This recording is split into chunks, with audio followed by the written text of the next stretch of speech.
പെരിയ ഇരട്ടക്കൊലപാതകത്തിലെ കേസിലെ ഒന്നാം പ്രതി പീതാംബരന്റെ വീട്ടിൽ CPM നേതാക്കൾ എത്തി എന്നുള്ള ഒരു വാർത്ത വരുന്നുണ്ട്. ശിക്ഷാവിധിക്ക് പിന്നാലെയാണ് പീതാംബരന്റെ അമ്മയെ ആശ്വസിപ്പിക്കാൻ വേണ്ടി നേതാക്കന്മാരെത്തിയത്.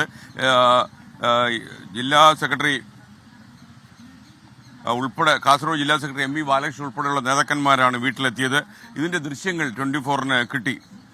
അരുൺ പാറയ്ക്കൽ കാസർഗോഡ് നിന്ന് വിവരങ്ങൾ നൽകും. യഥാർത്ഥത്തിൽ ഈ പ്രതികളെ സംരക്ഷിക്കാൻ മാർക്സിസ്റ്റ് പാർട്ടി ശ്രമിക്കുന്നു എന്നുള്ള പരാതികളൊക്കെ തന്നെ നേരത്തെ തന്നെ വരുന്നുണ്ടായിരുന്നു. അപ്പോൾ അരുൺ പാറയ്ക്കൽ നമുക്കൊപ്പം ചേരുകയാണ്. Arun, good morning. മ്യൂസിയത്തിലേക്ക് സ്വാഗതം. പറയൂ.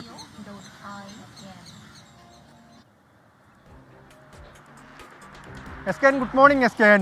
ഈ പെരിയ ഇരട്ടക്കൊലപാതക കേസിലെ ആ ഇരകളായ കൃപേഷിൻ്റെയും ശരത് ലാലിൻ്റെയും മാതാപിതാക്കൾ പറയുന്നത് പോലെ തന്നെ കാര്യങ്ങൾ സംഭവിക്കുന്നു എന്നുള്ളതാണ്. CPMൻ്റെ ഉന്നത നേതാക്കൾ അവർ ഈ പ്രതികളുടെ, അതായത് ഈ ഇരട്ടക്കൊലപാതക കേസിൽ ശിക്ഷിക്കപ്പെട്ട പ്രതികളുടെ മുഴുവൻ വീടുകളിലും കയറിയിറങ്ങി കുടുംബങ്ങളെ ആശ്വസിപ്പിക്കുന്ന കാഴ്ചയാണ് നമുക്ക് കാസർഗോഡ് ജില്ലയിൽ നിന്ന് കാണാൻ സാധിക്കുന്നത്.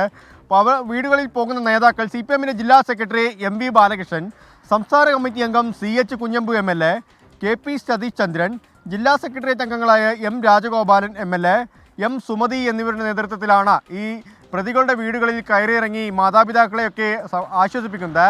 ഈ കൊലപാതകമുണ്ടായ സമയത്ത് പീതാംബരനെ പാർട്ടിയിൽ നിന്ന്, അന്ന് ലോക്കൽ കമ്മിറ്റി അംഗമായിരുന്നു പീതാംബരൻ, ആ പീതാംബരനെ പാർട്ടിയിൽ നിന്ന് പുറത്താക്കിയെന്നാണ് CPMൻ്റെ ജില്ലാ സെക്രട്ടറി അവകാശപ്പെട്ടിരുന്നത്. പക്ഷേ ഇപ്പോൾ ഇതാ SKN ഈ പീതാംബരൻ്റെ വീട്ടിലെത്തി അമ്മയെ ആശ്വസിപ്പിച്ചിരിക്കുന്നു. മകൻ ജയിലിലാണ് കഴിയുന്നത്. രണ്ടുപേരെ കൊലപ്പെടുത്തി ജയിലിൽ കഴിയുകയാണ്. ഇരട്ട ജീവപര്യന്തം ശിക്ഷയൊക്കെ ലഭിച്ചതാണ്. ആ അമ്മയെ ഈ CPMൻ്റെ ജില്ലാ സെക്രട്ടറിയും അതുപോലെ തന്നെ CPMൻ്റെ ഉന്നതരായ നേതാക്കളും എത്തി ആശ്വസിപ്പിക്കുന്നു എന്നുള്ളതാണ് ഏറ്റവും വിചിത്രപരമായ കാര്യം. മാത്രമല്ല, ഈ പ്രതികളെ കണ്ണൂർ സെൻട്രൽ ജയിലിലേക്ക് എത്തിച്ച സമയത്ത് P ജയരാജൻ ഉൾപ്പെടെയുള്ള ആളുകൾ അവിടെ എത്തിയിരുന്നു. ഈ പ്രതികൾക്ക് സ്വീകരണം നൽകുന്ന കാഴ്ച, മുദ്രാവാക്യം വിളികളോടുകൂടി അവരെന്തോ വലിയ കാര്യം ചെയ്ത് തിരിച്ചു വന്ന ഒരു കാഴ്ച, അങ്ങനെയാണ് സ്വീകരിക്കുന്ന ഒരു കാഴ്ച നമുക്ക് കാണാൻ സാധിക്കുന്നത്.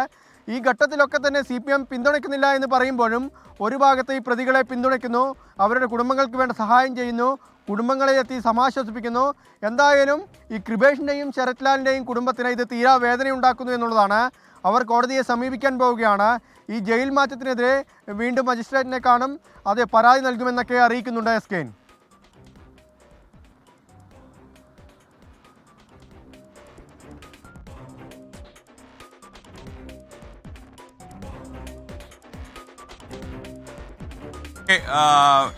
ശരിക്കും അരുൺ പാറയ്ക്കലാണ് കാസർഗോഡ് നിന്ന് വിവരങ്ങളുമായി ചേർന്നത്. പ്രിയപ്പെട്ട പ്രേക്ഷകർക്ക് തിരുവനന്തപുരം മ്യൂസിയത്തിലെ മനോഹരമായ ദൃശ്യങ്ങളിലേക്ക് വീണ്ടും സ്വാഗതം. നമുക്കിനി രാവിലെ വളരെ വേഗത്തിൽ നടന്നു പോകുന്ന ആൾക്കാരൊക്കെ ഉണ്ട് കേട്ടോ. രാവിലെ നടപ്പിന് നമുക്കൊരു കാര്യം ചെയ്യാൻ, നമുക്ക് അവരോടൊക്കെ ഒന്ന് അത്യാവശ്യം കാര്യങ്ങളൊക്കെ ഒന്ന് ചോദിക്കാനുണ്ട്. പ്രത്യേകിച്ച് തിരുവനന്തപുരം നഗരത്തിൻ്റെ ഏറ്റവും വലിയൊരു പ്രത്യേകത എന്ന് പറഞ്ഞാൽ ആളുകൾ ഈ ആരോഗ്യത്തെക്കുറിച്ചൊക്കെ വളരെ വളരെ ബോധവാന്മാരാണ് എന്നുള്ളതാണ്. നമുക്ക് എങ്ങനെയുണ്ട് കാര്യങ്ങൾ? ഹലോ, നടപ്പൊക്കെ ഉണ്ടോ കാര്യമായിട്ട്? അങ്ങനെ കുറച്ച് നടന്നെന്ന് തോന്നുന്നല്ലേ? അണച്ചു തുടങ്ങി? കുഴപ്പമില്ലല്ലോ. Okay, thank you. മോർണിംഗ്. ഇങ്ങനെയുണ്ട് കാര്യങ്ങൾ? രാവിലെ ഇപ്പൊ ഞാൻ കണ്ടൊരു മാറ്റം, കുറച്ചു കാലം ഇങ്ങോട്ട് വന്നിട്ട് ഒരു മാറ്റം എന്ന് പറഞ്ഞാൽ നടക്കുന്ന ആൾക്കാർ എണ്ണം കൂടിയിട്ടുണ്ട്.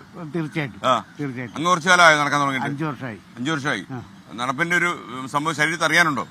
ഉണ്ടല്ലേ. എന്താ പേര്? ശോഭകുമാർ. എവിടെ താമസിക്കുന്നത്? ഇവിടെ മുറിഞ്ഞപാലം. എന്താ ചെയ്യുന്നത്? എന്തും ചെയ്യൂല്ലേ? ഓക്കെ, ആകാശ് ഇൻസ്റ്റിറ്റ്യൂട്ടിലാണ് ജോലി ചെയ്യുന്നത്. ഓക്കെ, സന്തോഷം. അങ്ങ് നടന്നു. ഓക്കെ.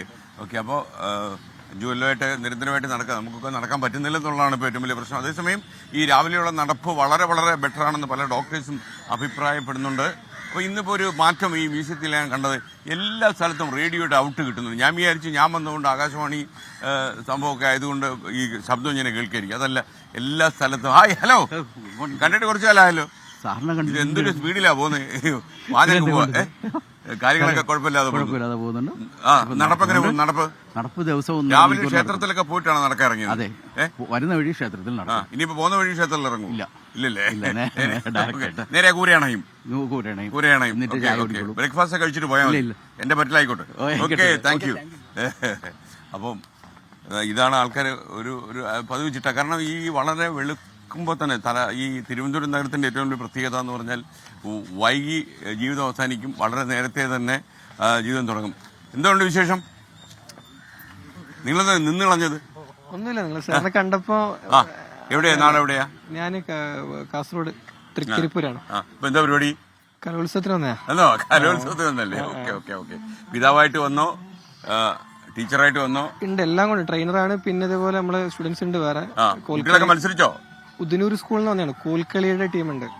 അപ്പീൽ വന്നെയാണ്. അപ്പീലാ? ഇപ്പോഴും അപ്പീലിന് കുറവൊന്നുമില്ലല്ലേ? ഭയങ്കര ഇപ്പൊ ഹൈക്കോടതിന്റെ ഒരു ഡിസിഷൻ വന്നില്ലേ? അല്ലേ, ഹൈക്കോടതി സഹിയിട്ടിരിക്കുക. അതെ അതെ, ഒരു ട്രൈബ്യൂണൽ ഉണ്ടാക്കിക്കൊള്ളാൻ കറക്റ്റ് പറഞ്ഞിരിക്കുക. കറക്റ്റ്. ഹൈക്കോടതിയുടെ സമയം കളയരുന്നുള്ളൂ. അതെ അതെ അതെ. അപ്പൊ ഈ അപ്പീലിനെ കുറിച്ച് താങ്കൾ അപ്പീൽ വന്ന ഒരാളെന്നുള്ളതെല്ലാം ചോദിക്കുക. അപ്പീലിനെ കുറിച്ചുള്ള അഭിപ്രായം. അപ്പീൽ എന്ന് വെച്ചാൽ പ്രിയപ്പെട്ട പ്രേക്ഷകർക്ക് മനസ്സിലായല്ലോ, ഈ മത്സരത്തിൽ പരാജിതരായ കോടതിയുടെ പ്രത്യേക അനുവാദം വാങ്ങി വീണ്ടും മത്സരിക്കുക അല്ലേ? അതിൽ ഒന്നാമത്തെ കാര്യം വെച്ചാൽ ഇരിക്കുന്ന ജഡ്ജ്മെന്റ്സ് സർക്കാരിന്റെ ഭാഗത്ത് നല്ലൊരു ഇടപെടൽ ഉണ്ടാവണം. കാരണം ഒരുപാട് അനർഹമായ റിസൾട്ട് വരുന്നുണ്ട്. നമ്മുടെ കേസിൽ തന്നെ കോൽക്കളിയുടെ കോല് താഴെ തെറിച്ച് വീണ് ഒരു ടീമിനാണ് പ്രൈസ് കൊടുത്തത്. അപ്പൊ അത് കോല് താഴെ വീണു. കോൽക്കളിയാണല്ലോ, കൈമുട്ടി കളിയല്ലോ. അത് പക്ഷേ ഈ കോലൊന്ന് താഴെ വീണാലും അയോഗ്യതയാണ്, അങ്ങനെ സംഭവം ഉണ്ടോ? ഉണ്ട്, അയോഗ്യത. അതിനേക്കാൾ നന്നായിട്ട് നിയമത്തിൽ അങ്ങനെ ഉണ്ടോ? അയോഗ്യത ഇല്ലെങ്കിലും അതിന് നല്ലൊരു മൈനസ് വരണ്ടേ അല്ലേ? കാരണം മികച്ചൊരു നിയമത്തിൽ അങ്ങനെ ഇല്ലെങ്കിൽ പിന്നെ അങ്ങനെ ഒരു മൈനസാക്കും. അതായിരിക്കും അവരുടെ വിഷയം. അല്ല, നിയമത്തിൽ അങ്ങനെ ഉണ്ടോ വെച്ചാൽ കോൽക്കളി എന്ന് പറയുമ്പോൾ കോല് കയ്യിൽ വേണ്ടേ? ഇതിനിപ്പോ പ്രത്യേകിച്ച് നിയമങ്ങളൊന്നും ഇല്ല. പക്ഷെ ഇതൊരു ബേസിക് അണ്ടർസ്റ്റാൻഡിംഗ് ആണ്. എന്ത്, ഒരു കോൽക്കളി കോല് കയ്യിൽ ഉണ്ടാവണം കളി ഫിനിഷ് ചെയ്യുമ്പോൾ. അപ്പം മറ്റൊരു ടീം മികച്ച നന്നായിട്ട് പെർഫോം ചെയ്ത് കളി ഫിനിഷ് ചെയ്തിരിക്കുക, അവർക്ക് പ്രൈസ് വരേണ്ടതല്ലേ? അപ്പൊ അങ്ങനെ അതുകൊണ്ട് നമ്മൾ അപ്പീൽ തന്നെ പരിഗണിച്ചു. കോടതി പോകേണ്ടി വന്നില്ല, അപ്പീൽ പരിഗണിച്ചിട്ടുണ്ട്. ഇന്നിപ്പോ 2 മണിക്ക് അതിന്റെ മത്സരം. അപ്പൊ നടക്കട്ടെ നടന്നോട്ടെ. Okay, thank you. എന്താ പേര്? ഷിബിലി. ഓക്കെ. അപ്പോൾ അതാണ് അതിന്റെ ഒരു പ്രശ്നം. ഇതിനിടയ്ക്ക് നമ്മൾ ഈ പൊതുവെ ഈ മറഞ്ഞിരിക്കുന്ന ഐഡിയിലുള്ള ആളുകളുടെ നമ്മൾ ഈ സന്ദേശങ്ങളൊന്നും വായിക്കില്ല. പക്ഷേ ഞാൻ യൂട്യൂബ് നോക്കിയപ്പോൾ ഈ അളമുട്ടിയ ചേര, കുറേ അലമുട്ടിയ ചേര കടിക്കുമല്ലോ. അപ്പോൾ അളമുട്ടിയ ചേര എന്നൊരു സന്ദേശം വന്നിരിക്കുന്നത്. ഞാൻ ഈ കലോത്സവ വേദിയിലേക്ക് പോകുന്ന സമയത്ത് ഓട്ടം തുള്ളൽ നടക്കുന്ന സ്ഥലത്തൊന്നും പോകരുത്, കാര്യം ചിലപ്പോൾ എനിക്ക് മാർക്കിട്ട് കളയുന്നതാണ് ഈ അളമുട്ടിയ ചേര എന്ന് പറയുന്നത്. അപ്പോൾ ഒരുപാട് ഹലോ, ഗുഡ് മോർണിംഗ്. സന്തോഷമായിരിക്കുന്നു.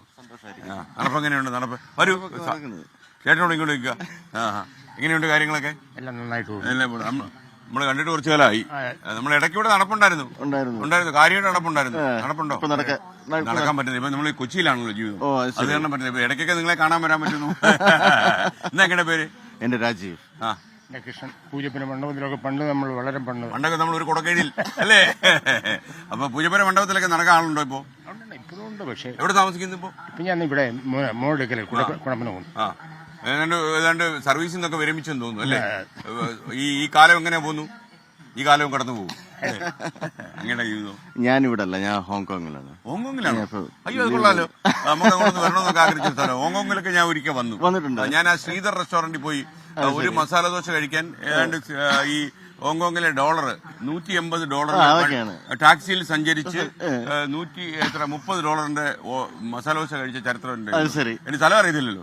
ഒരു വണ്ടി കയറുന്ന വേറെ കുറച്ച് ദൂരം ഓട്ടെന്ന് പറഞ്ഞ് അവസാനം പോയപ്പോ ഒരു 10 മസാല ദോശയുടെ പൈസ കൊടുത്താ വണ്ടി പോയി. അങ്ങനെ ഒരു കാര്യം ഉണ്ടായി. ഹോങ്കോങ്ങിലെ എനിക്ക് നല്ല കൾച്ചറുള്ള സ്ഥലമാണ്.